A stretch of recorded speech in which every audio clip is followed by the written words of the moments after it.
Okay guys, I'm probably risking my life walking out here, but I want to show you what the difference of a couple of days with our Michigan weather can do.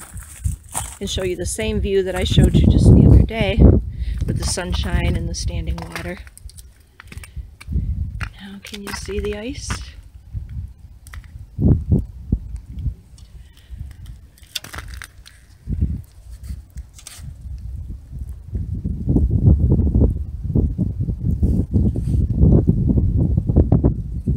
It's not a huge covering of ice. Let me see if I can come up here on this fence post if you can see it.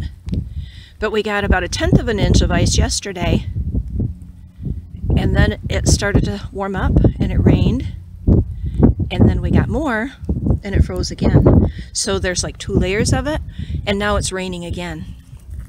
So I'm keeping the horses in the barn today so they'll be dry and it's easier for me to do chores.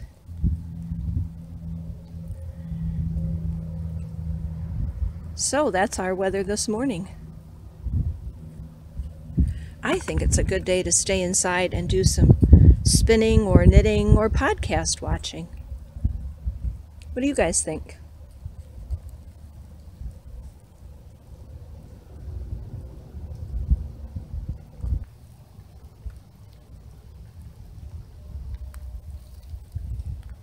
I had forgotten left this bucket outside last night.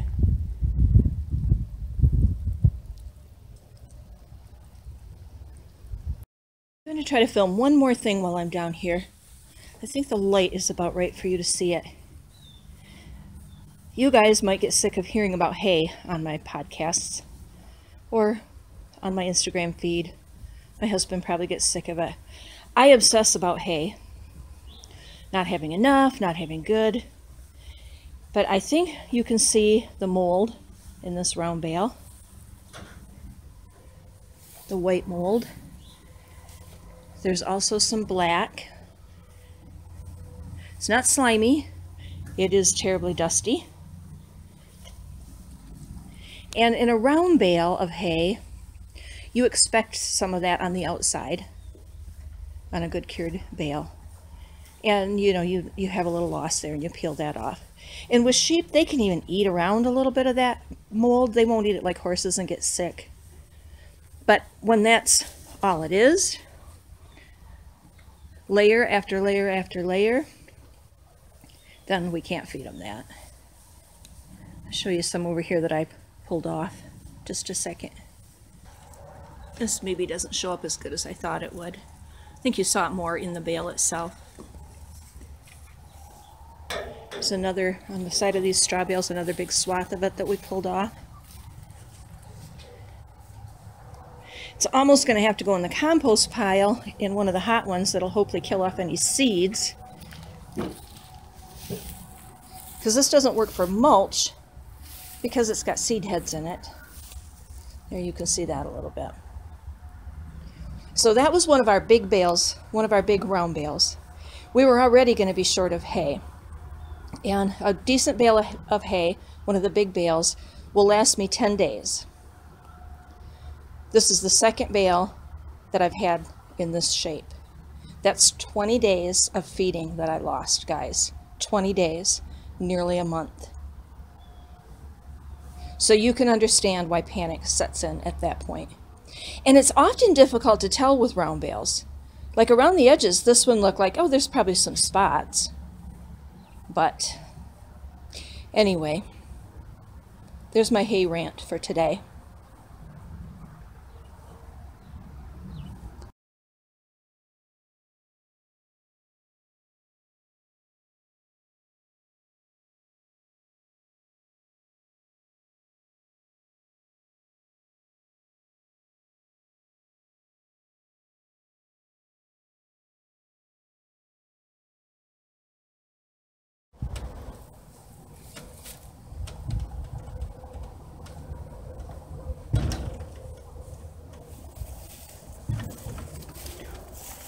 I'm not going to walk out across there like I did yesterday.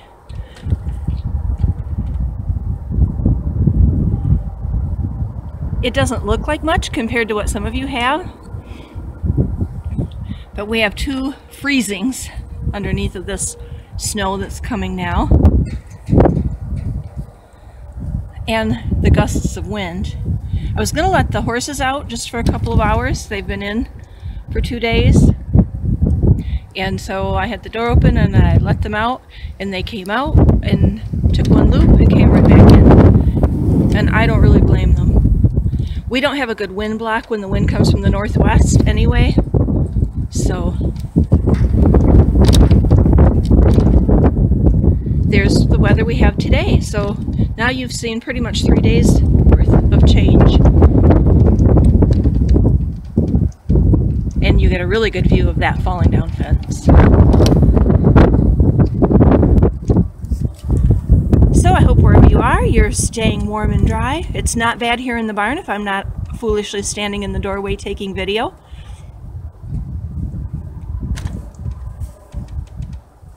But here's what we have outside.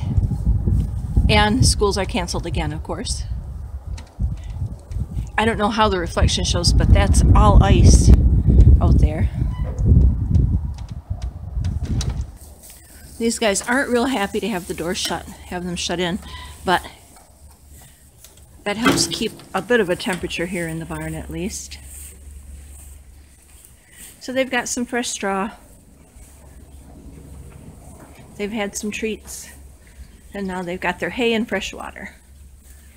So I'm going to get things buttoned up and go back to the house. Probably put on a movie.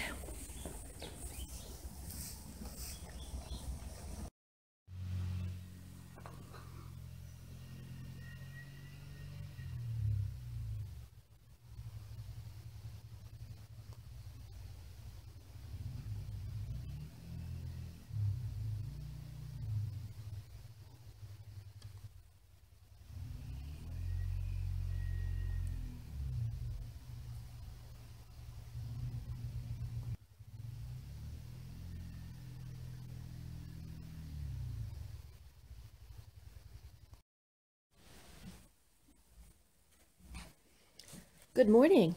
It's been a few days since I've recorded anything, and I'm down here in the barn today, and I thought, well, I'm going to make a few minutes of a video to show you a couple of things. Hope I don't get a shadow on this, but if we do, we do. Hanging here on this gate are 2 sheep coats.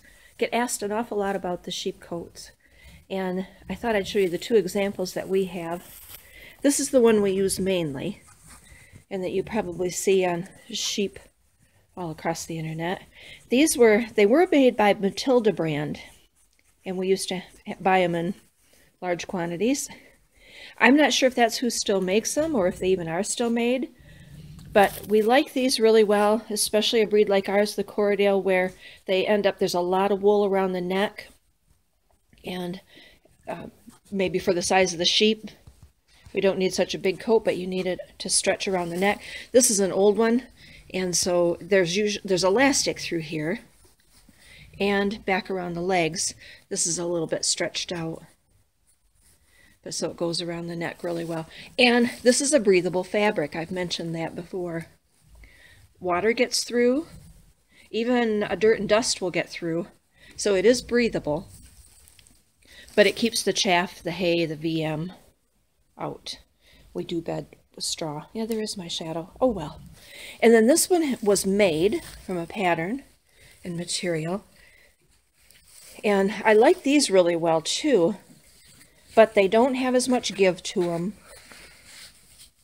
so you have to really watch these as the fleece grows and as the sheep grows, that they don't end up too tight somewhere, and they end up ripping these out a lot quicker. This one's been patched several times. And the reason the little book is down here, for anyone who's thinking about raising sheep, this is the go-to book to have. Now, I put it down here for this little clip because there is a pattern in here for making a sheep coat. And a lot of you who have sheep or are thinking about having sheep also are sewists. And if I was a good sewer, knew how to sew, I'd probably make some coats too. Some of the best ones I ever had were made from the pattern in this book and out of like old sheeting. And yes, they ripped really easy, but they were also really cheap, and they were lightweight and easy to wash, because basically we just want to keep the chaff out of the wool. So anyway, this book is the one that we refer to the most if we have any questions. I've mentioned before that my husband is a veterinarian. He was raised with sheep. He worked in the sheep barns at Michigan State. He was a veterinarian for all these years. He still refers to this book. So when we were actively selling breeding stock, we used to have a couple of these in stock, and if it was a new shepherd, I always included this with the purchase of a starter flock of sheep. So if you don't already have this book, go and get a copy. So I thought before I go up to the house, since I'm kind of enjoying the barn right now, I would show you a couple of projects that I want to get done this year. There might be 5. 5 would be good. Let's see if I can, I mean, there's way more than 5, but let's see if there's 5 that I can show you. And one is to remove this huge sliding door. There used to be, when Bill was training horses, there was this box stall, this was a box stall, and this was a box stall for draft horses. They're big box stalls, and those are big, heavy, welded doors. We took those 2 off and opened them up, and I can hang gates on the front of there. And then that means we can get in there with a skid steer, and plus there's good airflow through them. And at the time I wanted this one off too, but my dad and husband convinced me, no, let's keep one on. You may need it, you know, for some other critter. Because that was the other thing. You see how there's a half wall. They took that off of there too. Well, I can see maybe leaving the half wall, but that door is in bad shape. It comes off the hinges all the time. And we do use that, like to put the rams in if we need. But I think I would just get more use out of that space if I took that off. So that's a goal, to get that off. That's one thing.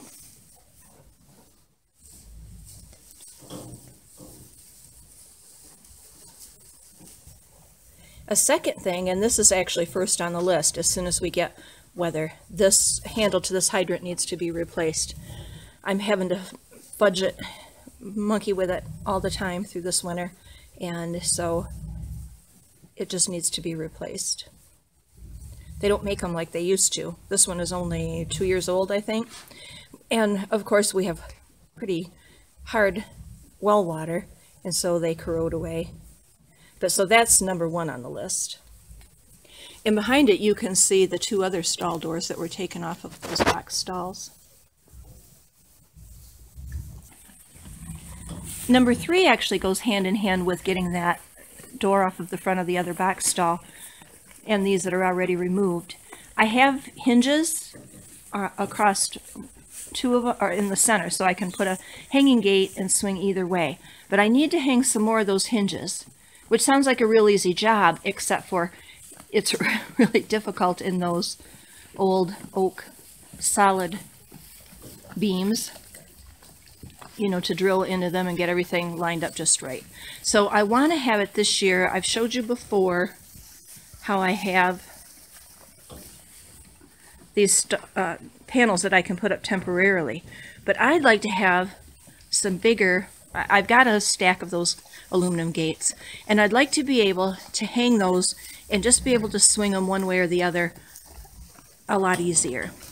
Have them up higher off the ground. Now that won't work when there's lambs, because lambs are notorious for getting underneath any and everything, but I can use it when lambs are bigger or when we don't have lambs. One job we did get done this year was we had to replace boards around the bottom of the box stalls. So you can see that those are done.